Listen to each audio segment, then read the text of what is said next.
গত ৩-৪ দিন ধরে লাগাতার অগ্নিগর্ভ পরিস্থিতি বাংলাদেশের একাধিক জায়গায়। সরকারি চাকরিতে সংরক্ষণ বাতিলের দাবিতে ছাত্র আন্দোলন ঘিরে রণক্ষেত্র বাংলাদেশ। পরিস্থিতি সামাল দিতে দেশ জুড়ে কারফিউ জারি করেছে শেখ হাসিনা সরকার, নেমেছে সেনা। ঢাকার ছবি দেখতে পাচ্ছেন, রাস্তায় যেখানে সেখানে আগুন জ্বলছে এবং জনতা পুলিশ খণ্ডযুদ্ধে মৃতের সংখ্যা ইতিমধ্যেই ১০০ ছাড়িয়ে গিয়েছে, আহত হয়েছেন শতাধিক। রণক্ষেত্র পরিস্থিতির মধ্যে অনির্দিষ্টকালের জন্য ইতিমধ্যেই বন্ধ করে দেওয়া হয়েছে বাংলাদেশের সমস্ত স্কুল কলেজ। আজ এবং কাল কলকাতা ঢাকা মৈত্রী এক্সপ্রেস এবং কলকাতা খুলনা বন্ধন এক্সপ্রেসও বাতিল করা হয়েছে। এর পাশাপাশি জানিয়ে রাখবো, ভারতীয় হাইকমিশনের তরফ থেকে প্রয়োজন ছাড়া সেখানে বসবাসকারী ভারতীয়দের বাইরে বেরোতেও নিষেধ করা হয়েছে। ঢাকার এই গোটা পরিস্থিতি কি কারণে অগ্নিগর্ভ হয়ে উঠল বাংলাদেশের বিভিন্ন জায়গা, সেই সম্পর্কে আরো বিস্তারিত জানতে সরাসরি কথা বলে নেব। নিউজ রুম থেকে আমাদের সঙ্গে রয়েছেন প্রতিনিধি রাজস্বী দত্তগুপ্ত। রাজস্বী, দীর্ঘ ৪-৫ দিন ধরে আমরা দেখতে পাচ্ছি যেভাবে ঢাকার বাংলাদেশের বিভিন্ন জায়গা ক্রমাগত অশান্ত হয়ে পড়ছে। ছাত্র পুলিশ খণ্ডযুদ্ধে এখনো পর্যন্ত ১০০-র বেশি মানুষ প্রাণ হারিয়েছেন, শতাধিক হয়েছেন একেবারে আহতরা। কিন্তু সেইখানেই প্রশ্ন, ঠিক কোন প্রেক্ষাপটে এই পরিস্থিতির সৃষ্টি হলো রাজস্বী? দেখো, সংরক্ষণ বাতিলের এই আন্দোলন, সেটা তুমি জানো যে গত কয়েকদিন ধরেই চলছে এবং যত দিন যাচ্ছে ক্রমশ সামগ্রিকভাবে একটা অগ্নিগর্ভ পরিস্থিতি বাংলাদেশে রয়েছে এবং সেই পরিস্থিতির পরিবর্তন হচ্ছে না, বরং তীব্র থেকে তীব্রতর হচ্ছে এবং তীব্র উত্তেজনা রয়েছে, থমথমে পরিস্থিতি। জায়গায় জায়গায় সংঘর্ষের ঘটনার খবর আসছে।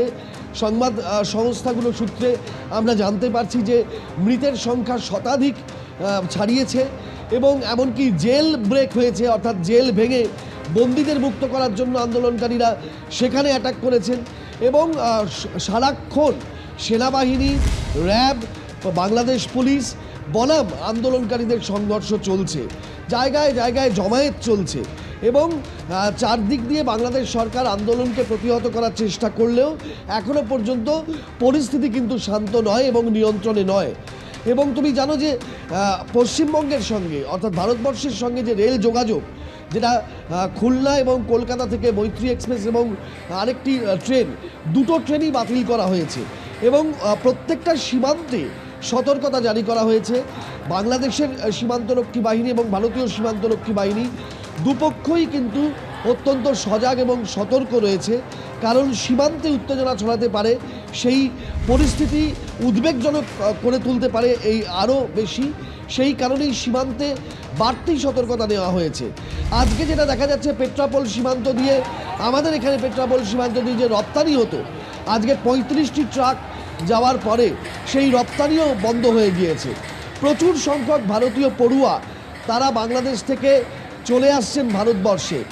তো এই রকম চারদিক দিয়ে পরিস্থিতি কিন্তু রয়েছে এবং ভারতীয় হাই কমিশন যেটা বারবার বাংলাদেশে থাকা ভারতীয়দের বলছে যে কোনো খুব প্রয়োজন না হলে বাড়ির বাইরে না বেরোতে, কারণ যে সংঘর্ষের পরিস্থিতি তৈরি হয়ে আছে তাতে যাতে আর কোনো রকম আরও গণ্ডগোল না হয় এবং কোনোভাবে ভারতীয়রা যাতে কোনো সমস্যায় না পড়েন, সেই জন্যই হাই কমিশনের তরফ থেকে সতর্ক বার্তা বারবার দেওয়া হয়েছে।